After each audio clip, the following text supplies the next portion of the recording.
Hello viewers, আসসালামু আলাইকুম। সকলকে all job news and education চ্যানেলে স্বাগত জানাই। চলে আসলাম নতুন একটি ভিডিও নিয়ে। ভিডিও শুরুর প্রথমে বলে রাখি, যারা আমার চ্যানেলে নতুন দয়া করে আমার চ্যানেলটি সাবস্ক্রাইব করে দিতে ভুলবেন না। যারা ইতিমধ্যে দিয়েছেন তাদেরকে জানাই অসংখ্য ধন্যবাদ।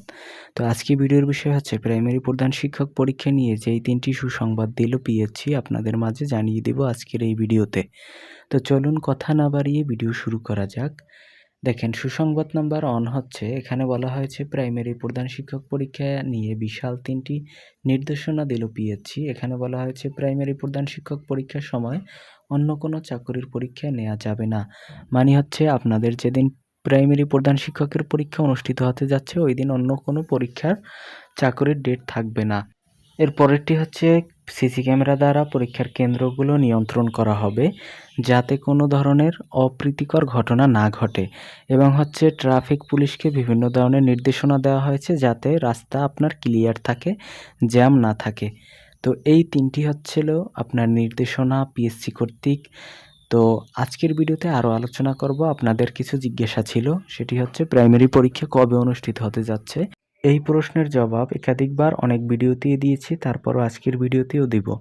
দেখেন, এখন চলছে মার্চ মাস। তো মার্চ মাস এখন হচ্ছে ঈদের ছুটি শুরু হয়ে যাবে কালকে থেকে। তো ঈদের ছুটি শুরু হলে ঈদের পরে হচ্ছে আপনার এপ্রিল মাস। এপ্রিলের পর আছে মে মাস। মে মাস পর্যন্ত কোনো পরীক্ষা হবার সম্ভাবনা নেই। তো তাহলে মের পর আসে জুন। জুন মাসে আপনার পরীক্ষাটাই হবার সম্ভাবনা আছে জুন মাসের শুরুর দিকে। তাহলে কিন্তু আপনি অনেকটা সময় আপনার হাতে পাচ্ছেন। এই সময়ের ভিতর কিন্তু চাইলে নতুনভাবে প্রিপারেশন নেওয়াও সম্ভব। তো সুতরাং বোঝাই যাচ্ছে যে আপনার পরীক্ষা হচ্ছে কিন্তু আপনার জুন মাসে।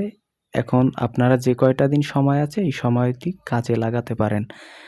এখন আরেকটি প্রশ্ন হচ্ছে আপনাদের যে কেন্দ্র কোথায় হবে। এর আগেও এর অ্যান্সার দিয়ে থাকলেও এখন পর্যন্ত নির্দেশনা অনুযায়ী কেন্দ্র ঢাকাতে হবে।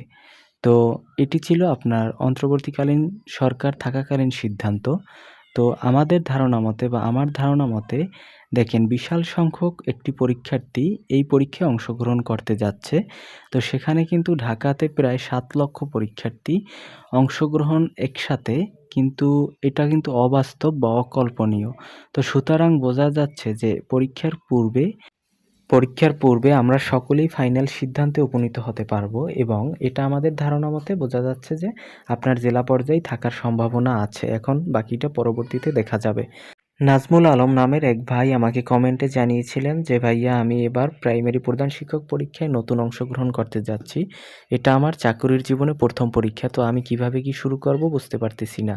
তো আপনার জন্য আমার সাজেশন হচ্ছে, আপনি যদি এর পূর্বে যদি চাকরির পড়াশোনা না করে থাকেন তাহলে আপনার কাজ হবে, আপনি যদি বিসিএস এর বইটা বা বিসিএস এর প্রশ্ন ব্যাংকটা কিনে আপনি 10ম বিসিএস থেকে একেবারে হচ্ছে আপনার 50তম বিসিএস পর্যন্ত যদি আপনি সমাধান করেন ব্যাখ্যাসহ, তাহলে এটা হবে আপনার বুদ্ধিমানের কাজ। কারণ হচ্ছে দেখেন, বিসিএস পরীক্ষার প্রশ্নই কিন্তু এক বিসিএসের তা আর এক বিসিএসে আপনার রিপিট আসে বা রিপিট হয়।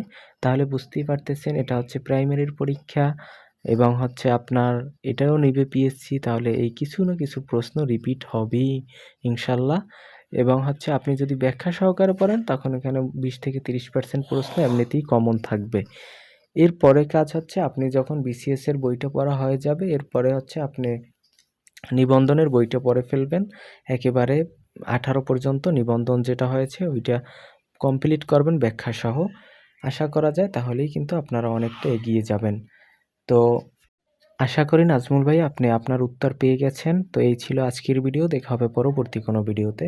সঙ্গে থাকুন আমার চ্যানেলের। যারা আমার ভিডিওগুলো ফলো করে থাকুন বা দেখে থাকুন তাদেরকে জানাই অসংখ্য ধন্যবাদ, এবং সকলে আমার চ্যানেলটি সাবস্ক্রাইব করে দিতে ভুলবেন না। আল্লাহ হাফেজ।